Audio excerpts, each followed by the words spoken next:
একেবারে উল্টে গেল এনসিপির।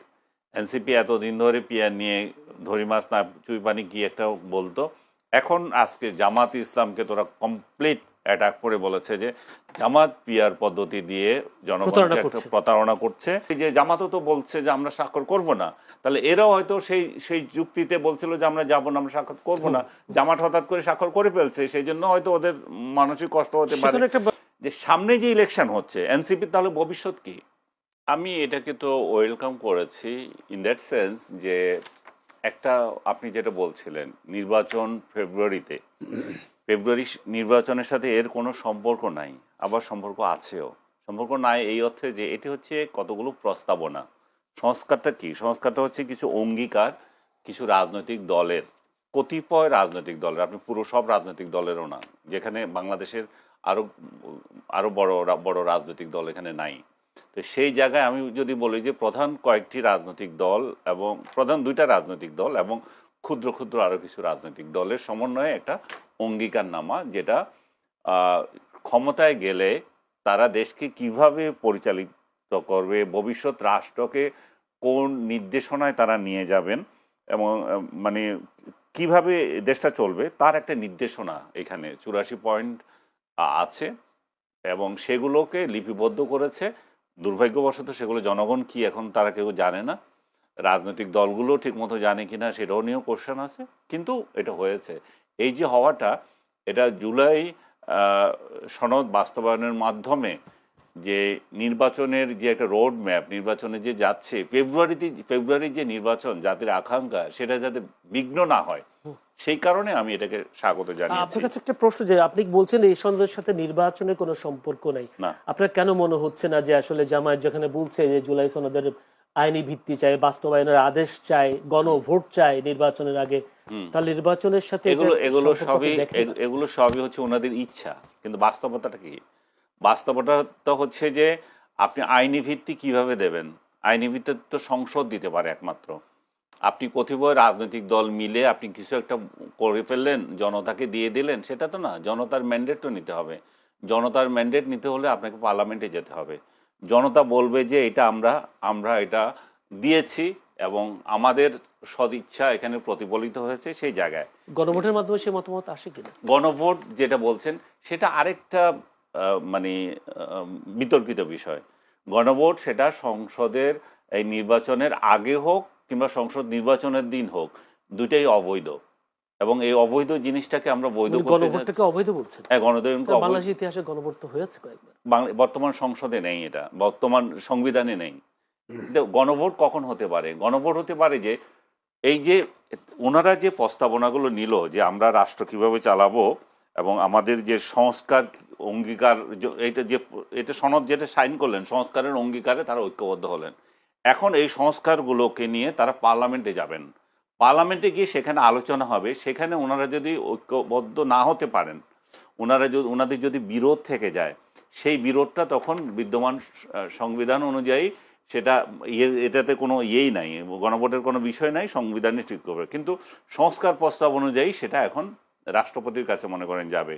রাষ্ট্রপতি বা বা আগে যে গণভোটের যে নিয়ম ছিল, যেটা গণভোট এবং আপনার কেয়ারটেকার গভর্নমেন্ট, এই দুইটি সিস্টেমে তো চলে গেছিল সংসদ থেকে। এই সিস্টেম যদি ফেরত আসে তাহলে প্রক্রিয়াটা কি সেটাই আমি বলছিলাম। সেটা হচ্ছে যে গণভোট যদি আনছি, তো গণভোটের কি হবে? আমরা সংসদ সদস্যরা একমত হতে পারছি না, তখন এটা রাষ্ট্রপতির কাছে যাবে, যে রাষ্ট্রপতি এটা নিয়ে দেবেন, মতামত দেবেন।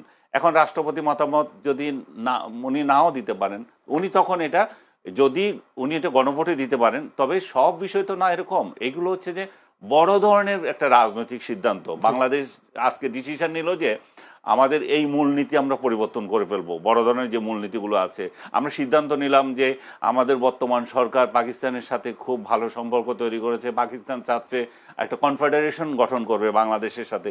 সেই রকম বড় বড় ইস্যুসগুলোতে আমরা গণভোট দিতে পারি, জনগণের আমরা রায় নিতে হবে। ছোট্ট করে বলি যে গণভোট যদি অবৈধ হয়, নির্বাচনটা কি হবে তাহলে? কোন নির্বাচন? নির্বাচন তো বৈধ। নির্বাচন তো আমাদের সংবিধানে আছে, সেই সংবিধান অনুযায়ী তো আমাদের নির্বাচন হচ্ছে। সেখানে তো কোনো কথা নাই। এখন আরেকটা জিনিস আপনাকে আমি বলি, সেটা হচ্ছে যে ভোটার যে বিষয়টা, আমি যেটা আপনাকে আগে বলছিলাম, এখানে কারা অভিমত দিচ্ছে এই যে জুলাই চুক্তিতে সনদে। সনদে, এখানে আপনি যদি ভোটার হিসাব করেন যে 2008 সালের যে চিত্র, সেখানে সেখানে আপনি দেখবেন যে 60% লোক এখানে অনুপস্থিত, আওয়ামী লীগ, জাতীয় পার্টি, 14 দল সহ আদার্স। কিন্তু আপনি ওইটাকে ভুলে যান, মনে করেন যে 2008 সালে যে ভোট হয়েছে সেটা চেঞ্জ হয়ে গেছে। বর্তমান জরিপ অনুযায়ী যেটা দেখা যাচ্ছে সেটা হচ্ছে যে বিএনপি, আওয়ামী লীগ, জামাতে ইসলামী, জাতীয় পার্টি, এই রাজনৈতিক দলগুলোর মধ্যেই আছে 80% লোকজন। তারা এর এর কম বেশি যার যার হালে আছে। আওয়ামী লীগ যদি আপনি মনে করেন যে একেবারে সর্বোচ্চ কম হলো 30%, তারও কম যদি মনে করেন 20%, সেটা কেউ না করছে না। আওয়ামী লীগ রাজনৈতিক দল হিসাবে এখন নিষিদ্ধ আছে, কিন্তু আওয়ামী লীগের ভোটার তো আর নিষিদ্ধ না, সে তার মত প্রকাশের তো অধিকার রয়ে গেছে। সেই জায়গায় এরকম জাতীয় পার্টি বা আদার্স, আপনি কিন্তু এদেরকে এখন সুযোগ দিচ্ছেন না। সেই জায়গায় আপনার এখন সুযোগ কিভাবে হবে, সেটা পার্লামেন্টে যাবে। পার্লামেন্টে জনতা ঠিক করবে যে আমরা এই এই রাজনৈতিক দলগুলোকে আমরা অধিকার দিয়েছি, তারা চেঞ্জ করবে। সেক্ষেত্রে আবার আরেকটা প্রশ্ন, জুলাই সনদ স্বাক্ষরে তাদের কোনো ভূমিকা নেই আওয়ামী লীগ, জাতীয় পার্টি, তাহলে জুলাই সনদ স্বাক্ষরটা কি হবে আপনার মতে? ওই জায়গায় তো বলছি, জুলাই সনদ এক ধরনের আমি সমর্থন করছি জুলাই সনদকে, কিন্তু জুলাই সনদের সবচেয়ে বড় দুর্বলতা যেটা, সেটা হচ্ছে এই সনদকে নিয়ে চ্যালেঞ্জ করা যাবে না আদালতে। এবং যেই আইন নিয়ে, যেই বাস্তবতা নিয়ে কোনো চ্যালেঞ্জ করা যায় না আদালতে, সেটাকে কিন্তু কোনো সভ্য সমাজ এটা গ্রহণ করতে পারে না। ইভেন এই সংবিধান যেটা আমরা বলছি, সেই সংবিধানকেও চ্যালেঞ্জ করতে পারি আমি আদালতে গিয়ে, এটাতে করতে পারছি না। তার মানে কতটা স্বৈরতান্ত্রিক চিন্তাতে আমরা এক ধরনের ইয়েতে আপনি কি এসেছি। বলবেন কিনা জুলাই সনদ স্বাক্ষরটা স্বৈরতান্ত্রিক বিষয়, এরকম বলবেন? না, আমি মনে করি যে এটা হয়ে গেছে, কিন্তু এটা অগণতান্ত্রিক, এবং এটা যে সর্বদলীয় বা সব জনতার অংশগ্রহণ, সেটা হয় নাই। সেই সব দলের অংশগ্রহণের সুযোগ ছিল কিনা আদৌ? না, এখানে এখানে জনতার ঐক্য নাই। জনতা এটা নাও মানতে পারে। আপনি যে ইয়ের কথা বলছেন, যে সনদ আপনি নিলেন, আপনারা রাজনৈতিক দলগুলো মিলে একটা সিদ্ধান্ত নিলেন যে আমরা সংস্কার কর্মসূচিতে যে যাব, এই সংস্কারগুলো আমরা করব, কিন্তু জনতা বললো যে আমরা এটা মানি না। এই মানার প্রশ্নটাই হচ্ছে যে তখন গণভোট। বললামই, গণভোট একটা অবৈধ প্রক্রিয়া। জাতীয় পার্টি নিষিদ্ধ আছে, সেটা ইলেকশনের আগে হোক আর পরে হোক, জাতীয় পার্টি নিষিদ্ধ, এটা তো ওনাদের আরেকটা বাহানা। ওনারা জাতীয় পার্টি কেন নিষিদ্ধ হবে, তার একটা ইয়ে থাকতে হবে। এরকম যদি নিষিদ্ধ হতেই থাকে, তাহলে ইসলামী অনেক দলও তো রাজনৈতিক, এই শেখ হাসিনার আমলে যে নির্বাচনগুলো হয়েছে সেটাতে অংশ নিয়েছিল, ওনারা নিজেরাও তো অংশ নিয়েছিলেন 18-র ইলেকশনে। তো এইগুলো এক একটা ইস্যুস তৈরি করা মানে হচ্ছে যে নির্বাচনকে পিছিয়ে দেওয়ার একটা চক্রান্ত। চক্রান্ত বলবো কিনা শব্দটা, এক ধরনের এমন একটা পরিবেশ তৈরি করা যাতে করে এই সরকার একটা লেংদি পরিবেশ পড়ে এবং নির্বাচনটা যাতে বানচাল হয়ে যায়। আর পিয়ার পদ্ধতি নিয়ে আমি তো আজকে দেখলাম যে সুর একেবারে উল্টে গেল এনসিপি এতদিন ধরে পিয়ার নিয়ে ধরি মাছ না চুই পানি কি একটা বলতো, এখন আজকে জামাত ইসলামকে তোরা কমপ্লিট অ্যাটাক করে বলেছে যে জামাত পিয়ার পদ্ধতি দিয়ে জনগণকে একটা প্রতারণা করছে। পিয়ার পদ্ধতি নিয়ে আমি তো আজকে দেখলাম যে সুর একেবারে উল্টে গেল এনসিপি এতদিন ধরে পিয়ার নিয়ে ধরি মাছ না চুই পানি কি একটা বলতো, এখন আজকে জামাত ইসলামকে তোরা কমপ্লিট অ্যাটাক করে বলেছে যে জামাত পিয়ার পদ্ধতি দিয়ে জনগণকে একটা প্রতারণা করছে। এনসিপি যে জামাতকে যেভাবে অ্যাটাক করেছে, আমি ওইভাবে বলতে চাই না। আমি পিয়ার পদ্ধতি এখানে খুব সুবিধার মনে করি না। আমি এর বহু ব্যাখ্যা দিয়েছি, কারণ বাংলাদেশের জন্য পিয়ার পদ্ধতি এখন জরুরি না। যদি সেটা করতেও হয়, তাও যদি উচ্চ কক্ষে ওনারা করলেন, সেটারও একটা মানা যায়। তাও যেটা হতে হবে, পার্টি তরফ থেকে কাদেরকে উচ্চ কক্ষে ওনারা দিতে চান সেই নামগুলো আগে দিতে হবে। এখন যেভাবে আমি দেখলাম সংস্কার প্রস্তাবগুলোতে, সেভাবে সরাসরি বলা নাই। আমি একটুখানি দেখেছি, সেখানে বিএনপি সেটা উল্লেখ করতে চায় না, তাদের নোট অফ ডিসেন্টে সেটা কাকে দেবে সেই উল্লেখ নাই। আর জামাত বা আদার্স সেটা চায়। এই এই এই এই জিনিসটা ফয়সালা হতে হবে।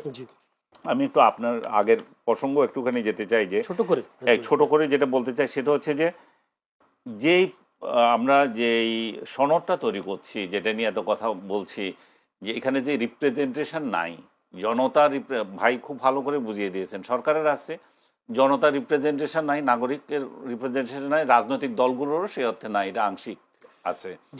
যেটা আছে সেটারও, যেটা আপনি যদি মনে করেন যে এই এই যে অঙ্গীকারগুলো মানুষ করে সেই অঙ্গীকারগুলো কিন্তু সামনে ঠিক থাকবে তা না, মনে করেন এগুলো দিনে দিনে চেঞ্জ হয়ে যেতে পারে। এবং রাজনৈতিক দলগুলো, এই যে রাজনৈতিক দল যে কটা আছে, যে উনি বললেন কয়েক বাসে মিলে সব হয়ে যাবে, এরাও যে এক আলাদা আলাদা থাকবে তারা তো ঠিক নেই, এরা তো একদল হয়ে যেতে পারে।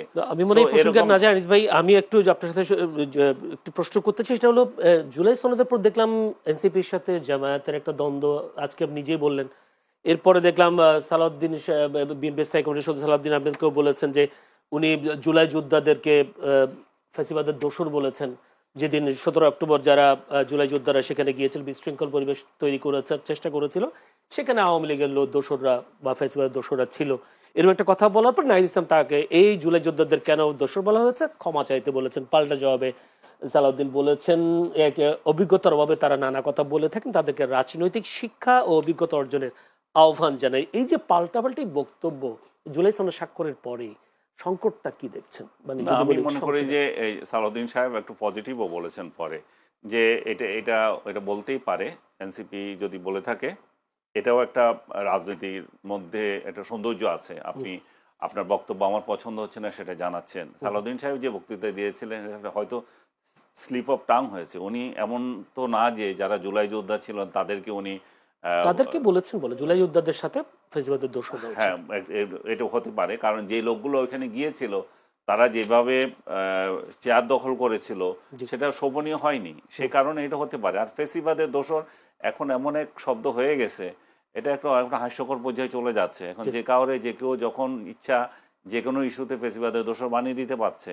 এখন যেটা জামাতের সাথে এনসিপি যেটা হচ্ছে, আপনি যখন আবার বললেন যে সেটাও আমি মনে করি যে এটা রাজনৈতিক খেলা হচ্ছে একটা।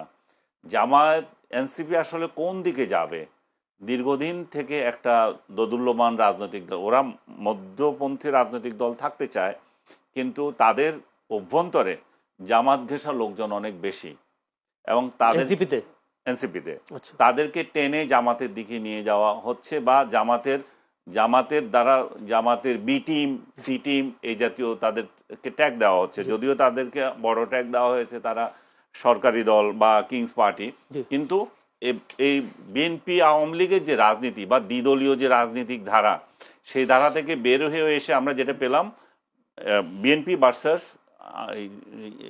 জামাতে ইসলামী, সেই ধারাতে তারা